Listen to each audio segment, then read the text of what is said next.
Boa noite, gente. Vamos começar. Acho que uma das coisas, um dos mais importantes hoje, né, que é essa. Nós estamos lá em Romanos 5:12. Beleza?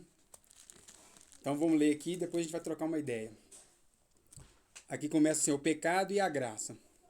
Portanto, como por um só homem entrou o pecado no mundo, e pelo pecado a morte, assim também a morte passou a todos os homens, por isso que todos pecaram. Porque até a lei estava o pecado no mundo, mas o pecado não era imputado, não havendo lei. No entanto, a morte reinou desde Adão até Moisés, até sobre aqueles que não tinham pecado, a semelhança da transgressão de Adão, o qual é a figura daquele que havia de vir. Mas não é assim o dom gratuito como a ofensa. Porque se pela ofensa de um homem, pela ofensa de um morreram muitos, muito mais a graça de Deus é o dom pela graça, que é de um só homem, Jesus Cristo, abundou sobre muitos. E não foi assim o dom como a ofensa, pois um só que pecou, porque o juízo veio de uma só ofensa, na verdade, para condenação, mas o dom gratuito veio de muitas ofensas para a justificação. Porque se pela ofensa de um só a morte reinou por esse, muito mais os que recebem a abundância da graça e do dom da justiça reinarão em vida por um só, Jesus Cristo. Pois assim como por um só ofensa veio o juízo sobre todos os homens para a condenação, assim também por um só ato de justiça veio a graça sobre todos os homens para a justificação de vida. Porque, como pela desobediência de um só homem, muitos foram feitos pecadores, assim pela obediência de muitos, muitos serão feitos justos. Veio, porém, a lei para que a ofensa abundasse. Mas onde o pecado abundou, superabundou a graça, para que assim como o pecado reinou na morte, também a graça reinasse pela justiça, para a vida eterna por Jesus Cristo nosso Senhor. Nós temos que voltar lá atrás e lembrar que o livro começa falando que Deus está irado. Deus, aquele Deus que é amor, então ele está irado e tem uma ira caindo sobre nós. E o Paulo começou a explicar o porquê. E aqui ele fala que por causa de Adão, pelo erro de Adão, nós herdamos isso. Então nós somos pecadores porque Adão foi pecador e nós começamos a vir com isso no nosso DNA de ser pecador. E aqui ele fala que Jesus, ele pagou o preço, então já foi pago, não tem mais nada a ser feito, já foi pago esse preço. Do mesmo jeito que por um só homem entrou o pecado no mundo, entendeu? Por um só homem esse pecado foi pago. Então o que acontece? Do mesmo jeito que eu tenho que aceitar que eu sou pecador por causa de Adão, de um homem, eu posso aceitar também que agora eu não tenho mais a ira de Deus sobre mim por causa de Jesus. Então, aqui fala que é o seguinte, como eu herdei, eu sou pecador. Ponto. O ser humano ele já nasce com a tendência do pecado. Diferente do que falam, né? O homem nasce puro, a sociedade o corrompe. Não, o homem não nasce. O homem já nasce contaminado por pecado. A criança já nasce ali sendo egoísta, não precisa ensinar ela, não precisa ensinar nada disso. Então, nós já temos isso, tá? E agora o livro todo veio falando o quanto nós estava mais ou menos complicado. Não tinha nada que a gente podia fazer. Nós estávamos complicados, porque a ira de Deus ia vir, nós éramos pecadores, a lei veio para mostrar quanto mais pecadores nós somos ainda. Então a lei só veio para mostrar que nós somos pecadores, tanto que nós temos que ficar calados por causa disso.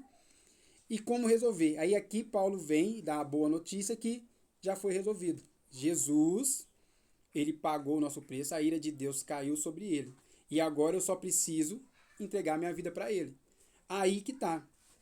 Eu preciso entender que eu preciso receber a Jesus como meu Senhor e meu Salvador. Então eu tenho que confiar nele. É a única forma de eu sair dessa ira. Não adianta eu ser bom, ser moralmente falando, não, porque os meus pensamentos ferem a Deus. as minhas atitudes ferem a Deus. A única forma que eu teria de ir para o céu sem precisar de Jesus seria que se eu tivesse nascido até a minha morte sem ter cometido nenhum pecado. Quem conseguir fazer isso, nascer, e do seu nascimento até a sua morte sem cometer nenhum pecado, esse é salvo sem Jesus, porque foi o que Jesus fez. E isso é impossível para nós. Eu já pequei, né? Todo mundo aqui acredita que já pecou, então é impossível. Então, agora eu tenho que ser grato. Por quê? Porque foi Jesus que pagou tudo. O problema todo foi em cima dele, a ira de Deus foi em cima dele. Agora eu preciso saber o seguinte: quem é Jesus para nós? Essa é a grande pergunta. Por quê? Porque muitas pessoas acreditam que Jesus é um Deus, é o Senhor, é o Salvador, é um profeta, é um homem bom, é um grande líder. Mas quem é para nós? Quem é para mim? É essa resposta dessa pergunta que faz toda a diferença de saber se a ira vai ou não cair sobre mim. Lá em Mateus 16, Jesus faz essa mesma pergunta para os discípulos e Pedro responde: tu és Cristo, Filho de Deus vivo. E Jesus fica encantado com essa resposta, por quê? Porque ele falou que ele era o Messias, que ele era o Salvador. Então eu tenho que ter a convicção, a certeza, que Jesus ele não é simplesmente um profeta, uma pessoa, ele é a salvação. E agora está o grande escândalo do Evangelho. Por que Jesus falou que nós seríamos perseguidos? Porque ele é o único caminho. Então, quando eu falo que Jesus é o meu Salvador, não tem problema.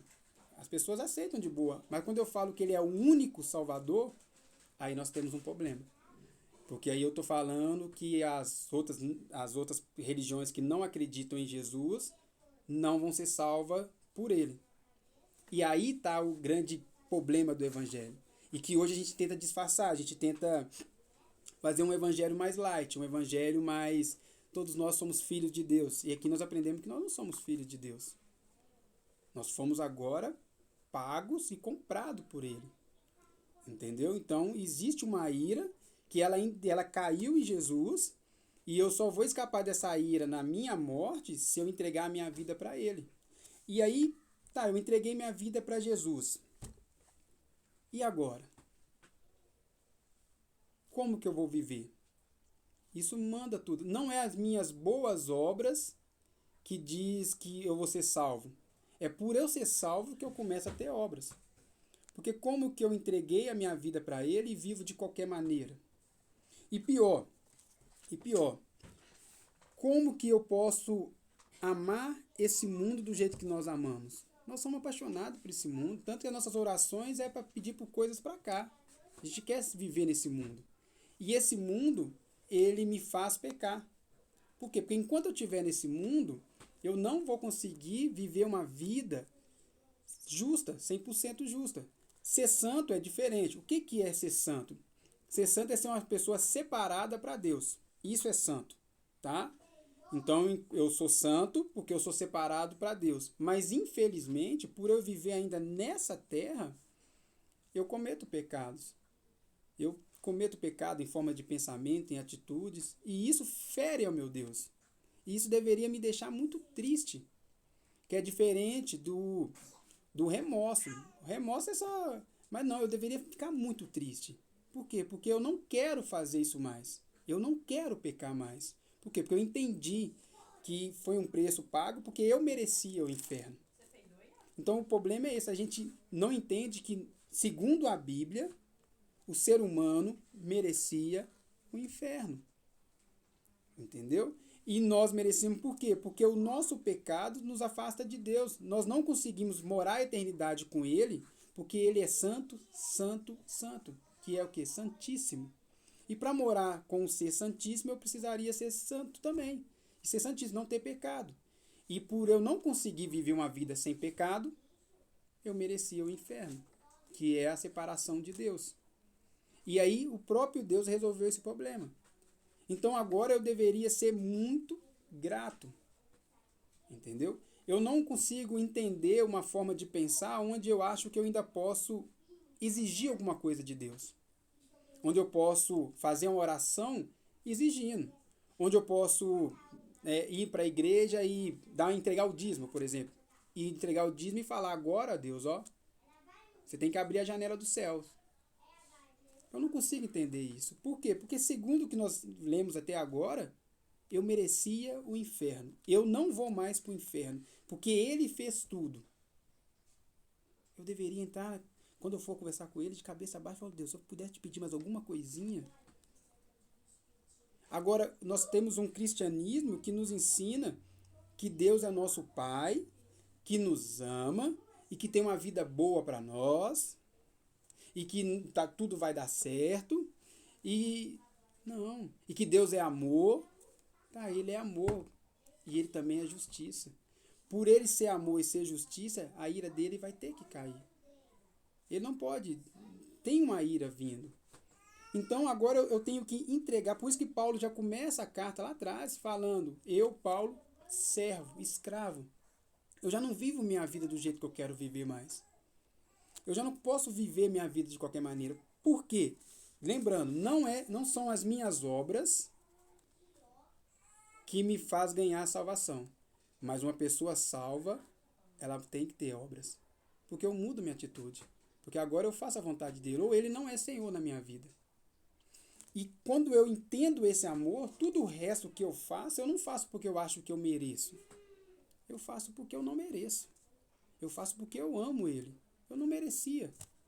Então, essa parte toda de fazer qualquer coisa que eu vou fazer, eu não tenho. Não, gente, o ser humano ele não é digno o suficiente para exigir nada de Deus.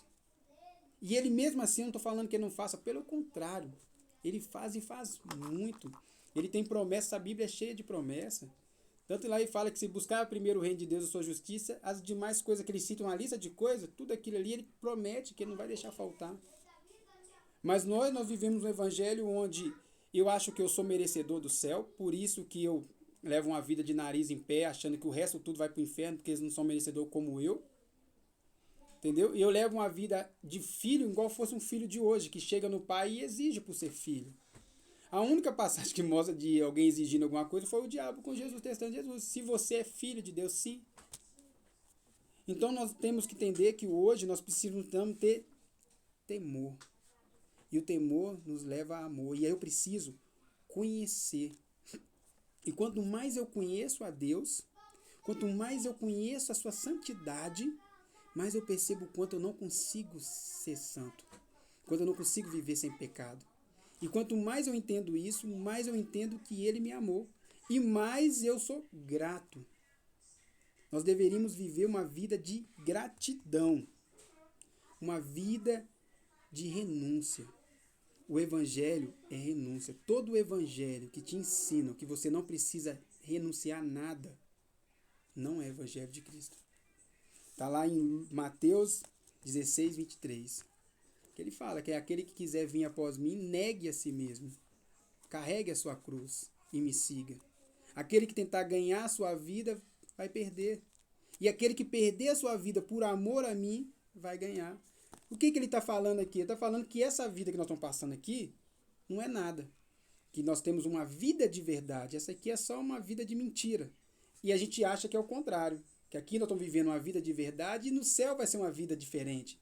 Não, nossa vida é no céu. Então nós deveríamos ser inimigos desse mundo. Inimigos desse mundo. Inimigos das coisas desse mundo. Só que nós fazemos o contrário. Nós amamos esse mundo de uma forma que só de pensar em sair desse mundo o coração já dói.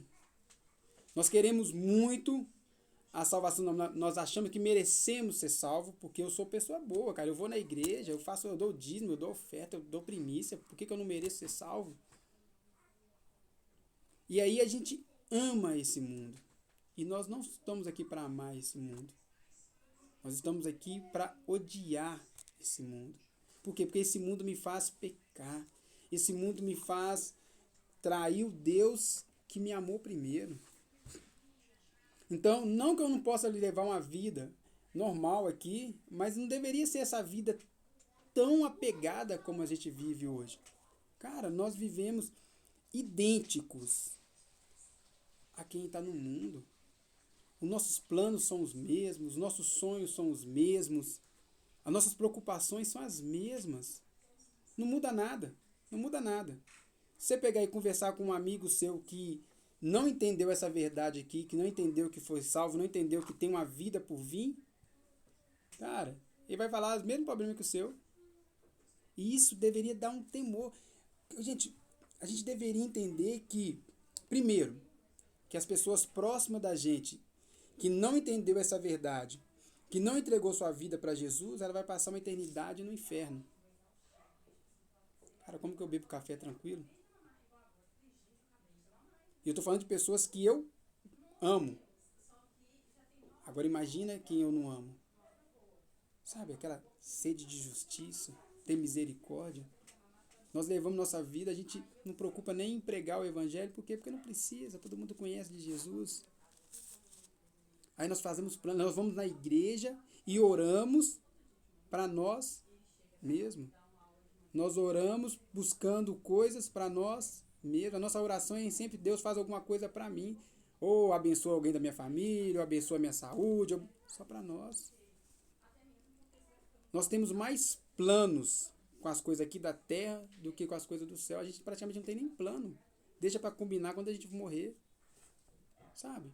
Quando a gente chegar lá, quantas almas a gente vai poder, sabe, falar, essas aqui eu preguei, eu ganhei para Deus. Juntar tesouro no céu, não aqui na terra. E as nossas pregações, os nossos ensinos, o nosso jeito de comportar é sempre: eu preciso melhorar de vida, eu preciso ser melhor, eu preciso ser próximo, disfarçado de riqueza. Nossa, eu preciso tanto disso, de aquilo, de aquilo. E sério que esse é o evangelho bíblico? Não é. Um evangelho que fala que eu agora entrego minha vida para Jesus, que agora minha vida é dele, por quê? Porque existe uma ira vindo e essa ira não vai cair em mim se eu morrer. Você entendendo que o evangelho te leva para a morte? Ele não te leva para a vida. Não é um evangelho onde agora eu vou ter uma vida, onde eu vou ter agora, graças a Deus, uma vida, beleza, uma vida em abundância. Essa vida de abundância que está falando não é aqui. Sabe, a gente pega a passagem lá de Isaías e comerá o melhor dessa terra e sai falando como se fosse assim, sabe, Deus prometeu, a gente vai comer o melhor. Não é esse melhor dessa terra, não é assim. Não é todo cristão vai se tornar rico e comer o melhor. O melhor dessa terra é o quê? Um caviar? Uma coisa chique? Não é essa a promessa. É a terra que está falando, primeiro que é a terra lá. A terra lá que mana leite e mel. Mas sim, eu posso pegar essa passagem para mim? Posso. Mas lá fala de obediência primeiro. Fala que se eu for obediente, eu vou comer. E sabe o que é o melhor dessa terra hoje? Que muitos de nós não conseguem se alimentar disso? É deitar na cama e dormir. Dormir. Nós não conseguimos dormir. Nós temos que tomar remédio para dormir, porque nós não conseguimos ali. Sabe, a gente tem tanta preocupação que a gente não consegue esfriar a cabeça. Eu vejo pessoas falando comigo: ai, quanto tempo eu não consigo dar uma volta com meus filhos. Cara, e aí a gente entende lá em Lucas, né? Os espinhos já nos consumiram. A palavra de Deus já não entra mais. Por quê? Porque nós estamos tão preocupados com os espinhos, com o trabalho, com as riquezas dessa terra. Nós nos apaixonamos e Deus chama isso de adultério.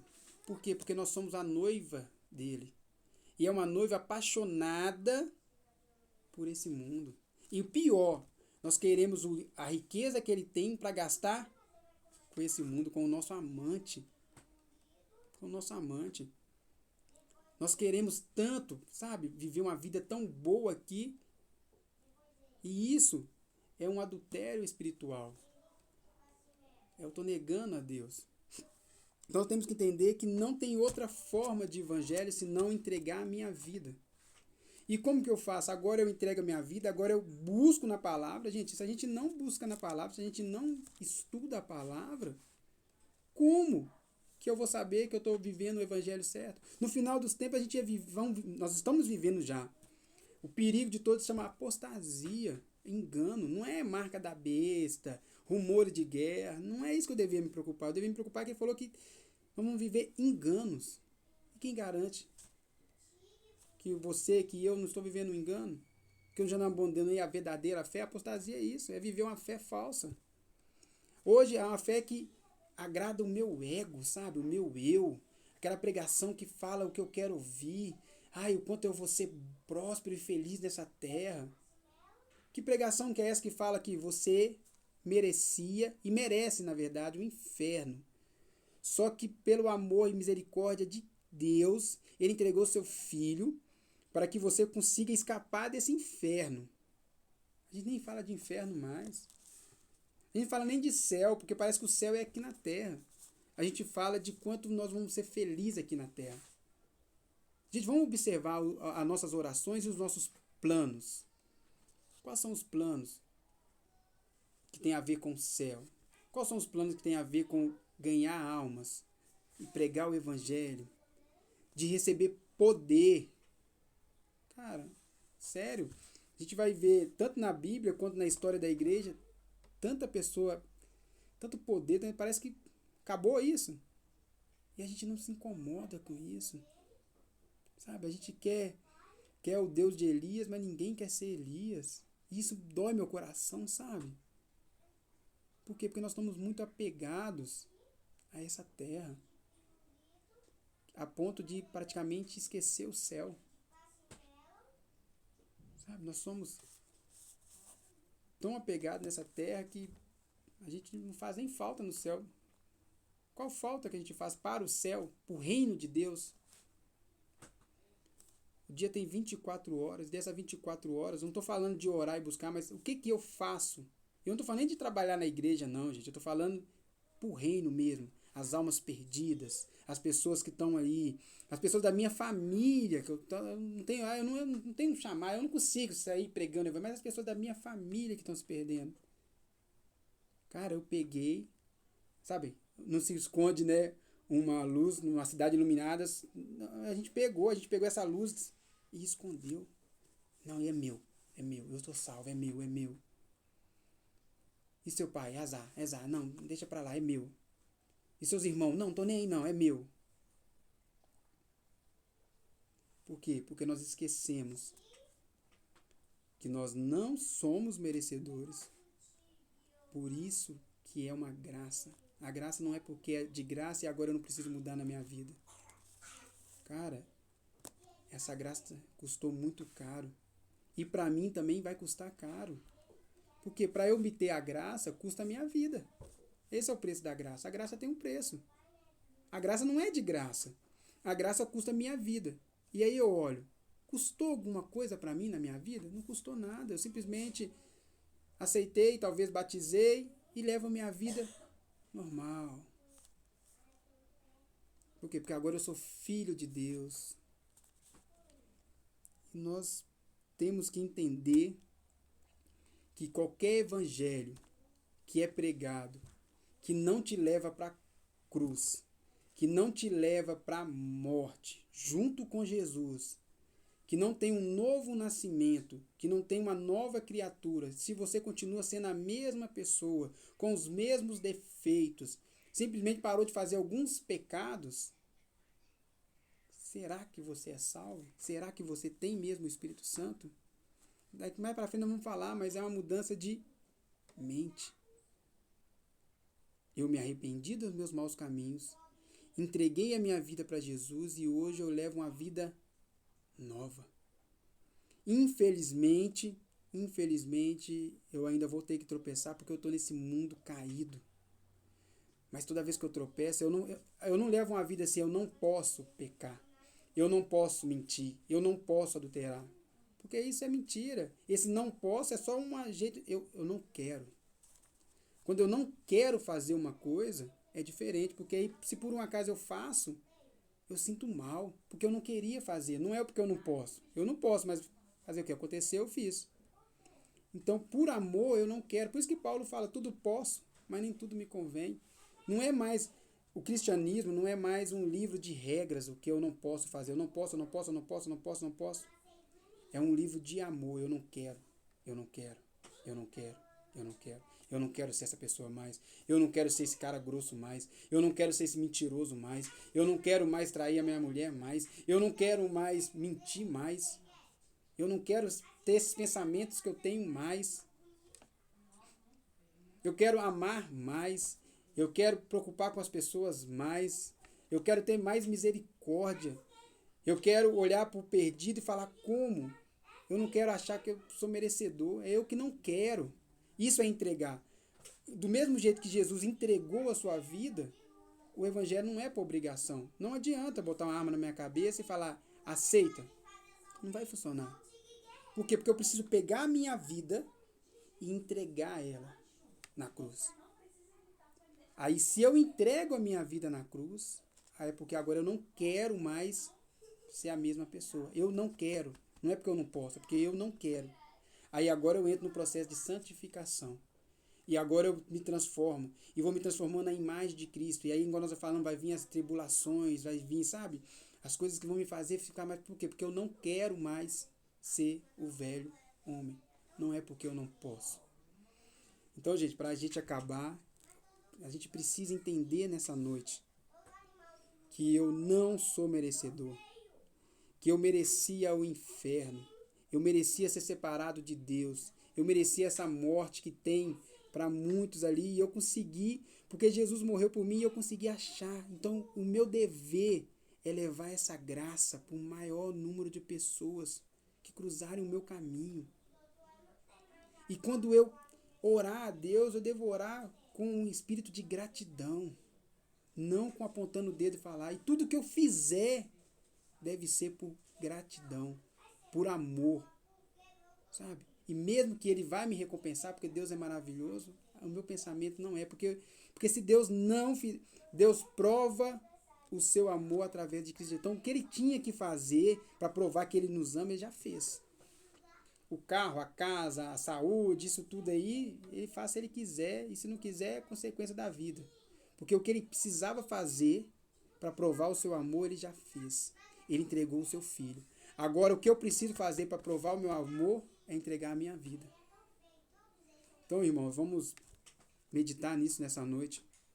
Eu entreguei a minha vida? Ou eu só acho que entreguei a minha vida?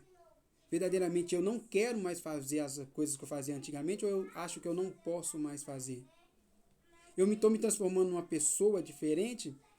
Ou eu simplesmente estou com uma coleira preso pela religião, mas na hora que me soltar, porque eu morro de vontade de fazer as coisas. Eu amo mais esse mundo ou eu amo mais o céu? Meus planos é mais com as coisas dessa terra ou mais com as coisas do céu? Quem eu sou como filho? Ou eu sou mesmo filho?